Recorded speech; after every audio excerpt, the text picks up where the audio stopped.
If you had dug beneath the streets of Boston, New York, or Philadelphia 200 years ago, you would have found something that sounds like a fairy tale. Running under the cobblestones, carrying the drinking water of an entire city, were tree trunks. Whole logs, hollowed out down the middle by hand with enormous augers, tapered at the ends and hammered together one into the next, buried in long lines beneath the streets. For more than a century, the great cities of early America did not run on iron pipe or concrete. They ran on bored-out logs. And when a fire broke out, the firemen did not turn a valve. They dug down through the dirt to the wooden main, bored a hole straight into it to let the water flood up, fought the fire with that, and then plugged the hole back up with a wooden stopper. That wooden stopper is where we get a word we still use today, the fire plug. I have been reading the old waterworks records and the city histories, and I want to begin with two real men, because the story of how America learned to pipe water to its cities runs straight through the two of them. The first is an Irish-born engineer named Christopher Columbus. He was born in 1739. He came to America, and in the year 1774, before the country was even a country, he stood in front of the New York City Common Council with an astonishing proposal. He would build New York a public water system, a reservoir holding more than 1 million gallons, a steam engine to pump it, and miles of bored wooden logs to carry the water through the streets to the people. It was visionary, decades ahead of its time. He actually started building it. And then, in 1776, the British Army occupied New York. The project was abandoned, and what he had built was destroyed in the war. Christopher Columbus had the right idea a full generation too early. If you care about the men who built this country with their hands, the workers nobody ever wrote a book about, please subscribe to Global Old History right now. Hit the button. Come back. The second man finally made it work, and on a grand scale in Philadelphia. His name was Frederick Graff. He was born in 1775. He started out as a carpenter, and he trained under one of the great architects of the early Republic before becoming the engineer of Philadelphia's water system. Graff spent more than 40 years building Philadelphia's waterworks into the best in the country, and along the way he did two things that outlived him. He pushed the city from wooden pipes toward the first big cast iron water mains in America, and he is credited with inventing the modern fire hydrant, the upright iron post we still see on every street corner. So hold those two names. Christopher Columbus, who dreamed the city waterworks too early, and Frederick Graff, who built it to last. And remember that the men who actually felled the trees, bored the logs, dug the trenches, and laid the pipe under the streets are, as always, almost entirely nameless. This is their story. To feel how badly the cities needed this, picture daily life in early American Boston or Philadelphia. Water mostly came from a backyard well or a public pump, hauled home a bucket at a time. But the wells sat in crowded towns with no sewers, where waste from privies and stables and slaughter yards soaked into the same ground the wells drew from. The water was often cloudy, foul-tasting, and unsafe, and in a dry spell, the wells could run low just when they were needed most. There was no pressure, no convenience, no reserve. A family carried every drop it used up from the ground by hand. A growing city of tens of thousands of people simply could not run on hand-pumped wells forever, and everyone could feel it. The question was not whether the city needed piped water. It was how on earth to build it. To understand why a city would bury tree trunks under its streets, you have to understand how desperate early American cities were for water, and how two terrors drove that desperation. The first terror was fire. These were cities built almost entirely of wood, packed tight together, lit by open flames and heated by open hearths, and they burned. A fire that started in one building could take a whole block, a whole neighborhood, sometimes a large part of the city, before anyone could stop it. And the only way to fight a fire was with water, hauled in buckets, passed hand to hand down a line of men from the nearest well or river. If the water was far away, the fire won. A city needed water close at hand, all over town, or it would eventually burn. History is full of the proof. Again and again, early American cities watched fires get away from them and devour block after block because the bucket lines could not move water fast enough to win. A single overturned lamp or a stray spark in a dry wooden building could end with a neighborhood in ashes. The firemen of the day were brave and organized, but bravery does not put out a fire. Water does. And water was exactly what they did not have enough of, close enough, fast enough. Every great fire taught the same lesson. If you wanted to save the city, you had to get water out of the river or the pond and spread it through the streets, so that no matter where a fire started, there would be water near it. The wooden mains were, as much as anything, a firefighting system that also happened to give people something to drink. The second terror was disease. Without clean water, cities drank from shallow wells and ponds that were fouled by their own waste, and the result was epidemic after epidemic. Yellow fever and cholera swept through these cities and killed people by the thousands. Philadelphia was nearly emptied by yellow fever in the 1790s. People did not fully understand the link between dirty water and disease yet, but they could see that something about the crowded, filthy, badly watered city was killing them, and the search for clean water from somewhere outside the city became a matter of survival. The fevers made the case even more brutally. When yellow fever or cholera came through, it could empty a city, the dead carried out by the cartload, the living fleeing to the countryside, business and government grinding to a halt. People reached, correctly if not yet scientifically, for the idea that clean water from somewhere outside the crowded town might be part of the answer. If the well water in the city was killing them, then perhaps water piped in from a clean pond or from an upstream stretch of river would not. It was a matter of life and death, not comfort, and that is what finally loosened the purse strings. Cities that would never have spent a fortune for the mere convenience of running water would spend it to stop burning down and to stop burying their dead by the hundreds. And yet, knowing all of that, the city still hesitated for years, because building a water system was enormously expensive and the technology was uncertain. Who would pay for it? Where would the water come from? What would the pipes be made of, and would they even work? Town councils argued, plans failed, companies went broke. It took the steady pressure of fire after fire and fever after fever to finally push the cities past their doubts and into the ground with pick and auger. When they finally committed, they reached, as the whole young country kept reaching, for the one material they had in endless supply. That instinct to solve a hard problem with the nearest abundant material rather than wait for the perfect one runs through this entire era of American building. They did not yet have cheap steel, so they built their bridges out of wood. They did not have heavy machines, so they moved mountains with mules and muscle. And they did not have iron pipe in any useful quantity, so they bored their city water mains out of ordinary logs. It was never the finest possible answer. It was the answer they could build right now, with what was at hand, and right now was when the fires and the fevers refused to wait any longer. So the work began, in the trenches and at the boring sheds, and a city prepared to drink from trees. Quick pause. If these stories matter to you, join the Boss tier for $4.99 a month. Loyalty badge, custom emoji, early access 24 hours before public, and members-only polls. Link in the description. Now back to it. So the cities went looking for water, and once they found a source, a clean pond, or a river upstream, they faced the real engineering problem. How do you move large amounts of water from there to here, all through a city, underground, with the technology of the 17 and 1800s? There were no factories turning out iron pipe yet. Iron was expensive and hard to make in the large sizes and quantities a city water system needed. But America had one thing in almost unlimited supply. The thing this whole channel keeps coming back to. America had trees, endless forests of straight, strong timber. And so, the answer to piping water through a city turned out to be the same answer as so many other American problems of that age. Use wood. Wood was not a compromise. For the moment, it was the only real option, and it had genuine virtues. It was cheap because the forests were endless and the price of a log was next to nothing. It could be worked with tools any town already had, augers and axes and saws, by men who already knew how to handle timber. It did not require a foundry or a rolling mill, or any industry the young country had not yet built.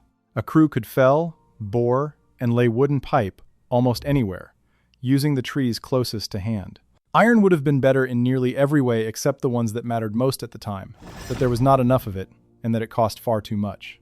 So the cities reached for the material the continent had in overwhelming abundance, and they bored their water mains straight out of the forest.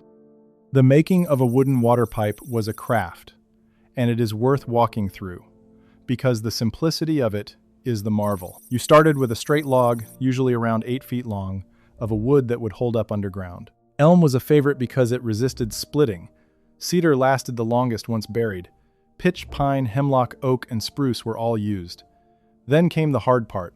You had to bore a hole straight down the center of that log, end to end, without wandering off and breaking through the side. The tool was an auger, a long, boring bit, often 8 or 9 feet long to match the log, turned by hand or by horsepower or water power, slowly chewing a channel a few inches across straight through the heart of the timber. It took strength and skill to keep the bore true. Get it wrong, and the log was ruined.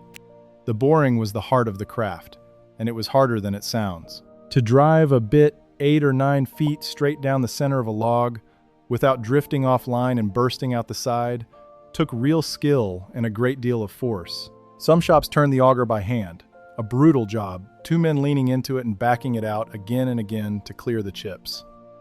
Others rigged the auger to be driven by a horse walking in a circle, or by water power where a stream was handy, so the spinning bit could chew its way through faster. Either way, a man had to watch the bore and feel the bit, keeping it true, because a log that split or wandered was wasted work and wasted timber. A skilled borer who could turn out sound, true pipe, log after log, was a valuable man, even if no record ever kept his name. Once a log was bored, you shaped its ends so the pipes could be joined into a continuous line. One end was tapered down to a point, and the other end was reamed out into a cone, a kind of socket. To lay the line, you simply drove the tapered end of one log hard into the coned-out socket of the next, wood into wood, a tight friction fit. And because driving them together could split the receiving end, the builders fitted an iron band, a hoop, around the socket end to hold it together under the strain. A surviving pipe from old New York is about 9 inches across on the outside with a bore of 2.5 inches up the middle. In Philadelphia, they bored their pipes to 3, 4.5, or 6 inches, in lengths around 12 feet, and joined them with iron couplings. Log after log after log, tapered into socket, banded with iron, buried in a trench, until a line of hollow trees ran clear across the city. Then the pipe had to go into the ground, and that was its own labor. Crews dug long trenches down the streets by hand, with pick and shovel, deep enough to keep the pipe below the frost, so it would not freeze and split in winter. They lowered the heavy board logs in, drove each tapered end home into the socket of the last, banded the joints, and checked the slope so the water would run where it was meant to. Then they filled the trench back in and moved on to the next street. Mile by mile, block by block, the wooden network spread out under the growing city. An invisible forest of pipe buried beneath the cobblestones, branching toward every neighborhood that could pay to be connected. Nobody walking the street above would ever see it. They would only see the water when it came up. It is worth saying how strange and clever the whole thing was. These men were taking a living tree, the most ordinary thing in the American forest, and turning it into infrastructure, into the hidden veins of a modern city. There were no engineer's handbooks for most of it, no standard parts, no factories turning out fittings. There was a log, an auger, an iron band, a trench, and a great deal of hard-won knowledge about how wood behaves in the ground. Out of those plain ingredients, they built something that genuinely worked, that carried real water to real people across a real city, decades before anyone could have made the same thing out of iron. Before I tell you how a whole city ran on this, do me a favor and subscribe. The algorithm buries old industry stories like this one unless enough people click. One click. Come back. Boston was first, and very early. As far back as 1652, the people of Boston built what is considered the first waterworks in the American colonies, a simple conduit near what is now Faneuil Hall that piped a stream into a downtown reservoir for drinking and for fighting fires. It was small and crude, but it was the beginning. More than a century later, in the 1790s, Boston went bigger, chartering a company to bring water down from Jamaica Pond, several miles outside the old city, through miles of hollowed pitch pine logs. The water ran by gravity downhill the whole way from the pond into town, and by the time it reached the heart of the city, the pressure was feeble, only enough to fill a ground floor basin. But it was running water, piped from a clean pond into the city through board logs, and for the time that was a near miracle. New York's story is stranger, and it carries a famous twist. After Christopher Columbus's grand plan was destroyed in the Revolution, New York limped along for decades on bad well water while disease swept the crowded city. Finally, in 1799, a company was chartered to supply the city with water, the Manhattan Company. It laid board yellow pine logs under the streets and became, for a time, the only water supplier in New York. But here is the twist. The man behind the Manhattan Company had quietly written its charter so that the company could use its spare money for other business. And what he really wanted was not a water system, but a bank. The water company became the foundation of a great financial institution, and the actual job of watering New York was treated almost as an afterthought. For more than 40 years, until a proper system finally arrived in the 1840s, New Yorkers drank from a wooden pipe network that was never really the point, and the water was as bad as the banking was good. The result for ordinary New Yorkers was years of frustration. Because the company cared more about its banking than its water, it drew from a poor, polluted source close to the crowded city, instead of bringing clean water from far away, and it laid only as much wooden pipe as it had to. New Yorkers complained for decades about scarce, bad-tasting water from the company's logs, even as the city around them exploded in size. It would take until the 1840s and an entirely new public system bringing clean water from miles upstate to finally give New York the water it had needed all along. The wooden pipes had carried the city, barely. Through 40 years it should never have had to suffer through. Philadelphia is where the wooden pipe city reached its peak and where it began to end. After the yellow fever years, Philadelphia committed to building a real municipal water system. And in 1801, it began pumping water out of the Schuylkill River and sending it through wooden mains under the streets. The first major American city to run a public, pumped water supply. As the city grew, so did the system, and the engineer who came to run it, Frederick Graff, expanded it year after year. The scale of the wooden network is striking. By the early 1830s, Philadelphia had laid something like 240,000 feet of wooden pipe under its streets, nearly 46 miles of hollowed-out logs carrying water to homes and businesses and fire plugs across the city. An entire growing city, running on board timber. Philadelphia took its water seriously, and it showed. The city pumped clean river water up into reservoirs and then let it flow out by gravity through the wooden mains to the streets below. And from the street mains, smaller pipes ran the water toward homes and businesses and the public hydrants. For its time, it was the model that other American cities studied and copied, a real, working, municipal water supply. People came to Philadelphia just to see how it was done. The wooden network under those streets was the largest and best run in the country, the proof that a city really could be watered by pipe, and it set the standard that the age of iron would later inherit and improve upon. Now, about those fire plugs, because this is the detail that connects this whole strange story to a word we still say. When a wooden water main ran down your street, it was just a buried log full of water. There was no faucet, no valve sticking up. So when a fire broke out, the firemen would run to the nearest main, dig down through the dirt to expose the wooden pipe, and bore a hole right into the top of it. Water would well up out of the hole and fill the hole, or a barrel set over it, and the bucket brigade would draw from that to fight the fire. When the fire was out, they could not just leave a hole gushing in the city's water main, so they hammered a tapered wooden plug into the hole to seal it back up. And they often marked the spot, so the next crew would know where to dig. That wooden plug in the water main was the fire plug. Later, when iron came in, the upright iron hydrant replaced the dig and bore method, and Frederick Graff in Philadelphia is credited with inventing that modern hydrant around the start of the 1800s. But we still call them fire plugs, after the wooden stoppers that firemen once hammered into hollow logs. For all of it, the water often still lost the race against the fire. The wooden mains ran at low pressure, sometimes barely enough to fill a basin. So even with a fire plug open, the water came slowly. A fast-moving fire in a block of dry wooden buildings could outrun what a hand-bored log was able to deliver. The fire plug was a real improvement over hauling water from a distant well, but it was not the high-pressure hydrant we know now. It bought the firemen time and water they had not had before, and sometimes that was enough to save a block, and sometimes it was not. The system was a step forward in a long fight against fire that the cities were still, mostly, losing. One quick note. I turned the full story of America's wooden water pipes into a book.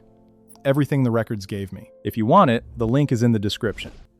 For all that it accomplished, the wooden pipe was always fighting a losing battle against its own material.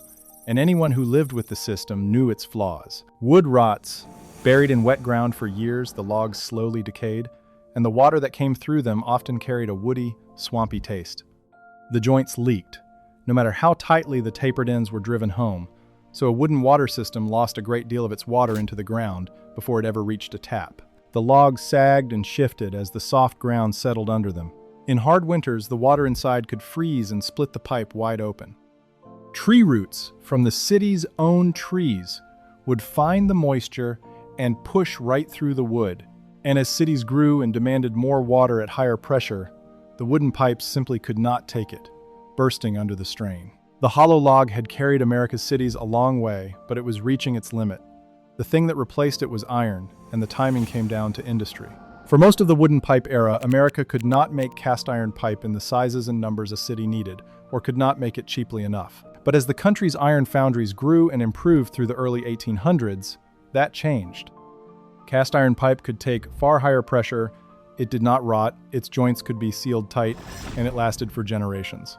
So the cities began the long, expensive job of digging up their wooden mains and replacing them with iron. New York's Manhattan Company pipes gave way to iron in the 1820s. Philadelphia stopped laying new wooden pipe around 1832 and spent the next quarter century swapping its wooden network over to iron, until by the 1840s it had well over 100 miles of mains carrying water across the city. The age of the hollow log was ending, replaced by the age of iron, which is more or less the system we still use today. The switch to iron did not happen by itself either. It meant decades of crews going back down into the same streets, digging up the old wooden mains they or their fathers had laid, and replacing them joint by joint with iron pipe, all while keeping the city watered the whole time. It was slow, expensive, disruptive work, tearing up street after street, and it took a generation to finish in a big city. The men who dug up the hollow logs were, in a way, undoing the work of the men who had buried them, and both crews are equally forgotten now. But when it was done, the city had a water system of iron that could take real pressure and last for generations, and the age of the wooden pipe quietly closed. But here is the part that delights me, and that proves how solidly those old loggers and borers did their work. The wooden pipes never entirely went away. They were buried and forgotten under streets that were paved over and built upon for 2 centuries. And every so often, even now, a city crew digging to repair a modern water line or lay a cable will hit something unexpected in the ground. A long, dark, hollowed-out log, perfectly preserved by the wet soil, still holding its shape, sometimes still holding water. Philadelphia has dug up old wooden pipes again and again over the years, in 1901, in the 1920s, in the 1970s, in the 1980s, and the city keeps preserved sections of them. Boston and New York turned them up too. The men who bored those logs by hand have been dead for almost 200 years, and the pipes they laid are still down there, still intact, occasionally surprising a backhoe operator who has no idea he has just struck the original plumbing of his city. It is a strange kind of immortality for such a humble thing. A buried log is about the least glamorous object imaginable, and yet some of these have now outlasted nearly everything else from their era. The buildings, the people, the companies, the whole world that laid them. They were built to be invisible and then forgotten, and they have been, for 2 centuries, quietly doing their forgotten job in the dark under the streets. When one comes up on the end of a backhoe, it is almost like the city briefly remembering something it never knew it knew. I want to stay with those men for a moment, because their work is so easy to overlook. We celebrate the great aqueducts and the famous dams. Nobody makes a monument to a buried log. But think about what these men actually did with hand tools and timber. They took the simplest material in the world, a tree, and turned it into the circulatory system of a city. They bored a true hole through 8 feet of solid log without modern machines. They dug the trenches and laid mile after mile of pipe under the streets, joint by joint, so that water could run to where people lived and to where the fires broke out. They did not eliminate the fires or the fevers, not entirely, not yet, but they took the first real step, moving clean water through a city by pipe, and everything modern that followed, every hydrant, every faucet, every fire hose, grew out of those hollow logs. We can name Christopher Collis, who saw it coming a generation early and lost his great plan to a war. We can name Frederick Graff, who built Philadelphia's water into a marvel and gave us the hydrant. But the man who stood over a log with a 9-foot auger, sweating to keep the bore true, or the man down in the trench driving one pipe into the next and banding the joint with iron, we do not know him at all. The records kept the engineers and the company names. The borer and the trench digger are gone, recorded as a crew and a day's pay.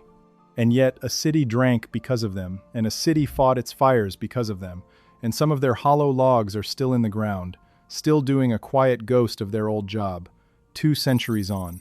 Here is the thought I will leave you with, and you can tell me in the comments whether you think I have it right. We think of running water as one of the most basic, unremarkable things in modern life. You turn a handle, water comes out, and nobody thinks about it for a second. But there was nothing basic about it when it started. Getting clean water to flow through a whole city was one of the hardest problems the early republic ever faced, and the first people to crack it did it by boring out trees and burying them in the dirt. It was crude, it leaked, it rotted, and it worked just well enough to begin pulling American cities out of the age of fire and plague. The next time you pass a fire hydrant, remember that the word plug in it is a wooden one, hammered into a hollow log by a fireman who had just bored a hole in his city's water supply to keep a fire from eating the block. The whole modern world of running water started with a tree and an auger and a lot of patient, nameless work. One more thing. If you want to be part of the inner circle on this channel, join Final Boss for $9.99 a month. Public shout-out in upcoming videos, members-only investigations, plus everything from boss tier. Link in description. See you in the next one.